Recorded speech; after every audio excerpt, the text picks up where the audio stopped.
So brothers and sisters, I hope you all are having a wonderful day. Family, I want to express something to you, and that is mental health. So I'm going to share a little story to you, something that happened which brings up post-traumatic stress, something that a lot of people actually deal with, something that I deal with, something that my fiance definitely deals with. And I'm going to bring up post-traumatic, something that actually, an event that happened to me recently that actually definitely brings me post-traumatic stress into my life. It's not funny, it's actually pretty fucked up. So a bounty hunter, and the cops can't do this, so I don't know how a bounty hunter could ever do anything like this, but a bounty hunter actually came into, if you don't know the time, brothers and sisters, is freedom. It's time for us to get our freedom.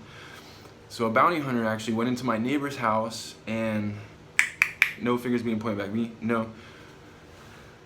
Went into my neighbor's house and tried to take my neighbor into jail, thinking it was my fiance, and came into my house, just walked right into my house, took my fiance from me, which is a super post-traumatic stress event that happened to me. So I'm dealing with mental illness, PTSD, depression, anxiety. She deals with the same stuff. Took her to jail, so she hasn't been able to call me. I mentioned this in my last video.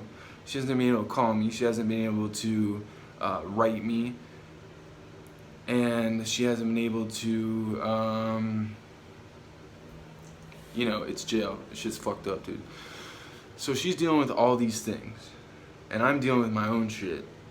So you can imagine how the stress is building up on me. I'm sure that she's dealing with a lot of stress. I can only imagine the things that she's dealing with in there. I'm dealing with my own stuff out here, but I haven't been able to talk to her in 3 months. All I know is that I love her dearly, and I think about her all day, every day, and I can tell you that it's really stressing me out.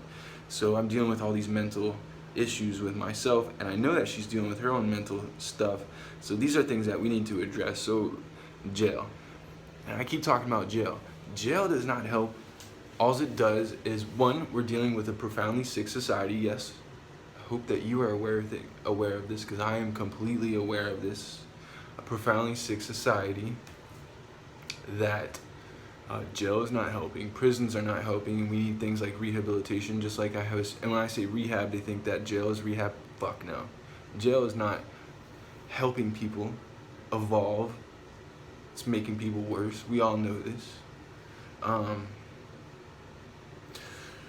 So these are things that really matter, and that these are things that we actually need to stress in today's life, because people are going into these places and coming out worse people, more crooked, and not rehabilitated. So I have seen rehab facilities in which are super pleasant, and a lot of times people don't feel safe in jail. Well, in rehabs, a lot of times people do feel safe.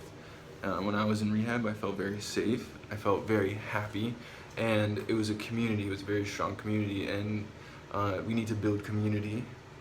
And it's a place for people to feel safe. They can actually get things done, as opposed to not feeling safe in a very, a place where there's white walls everywhere. You have just a horrible, rotten environment where people do not get better. So with that said, brothers and sisters, I want to say peace be with you, also with you.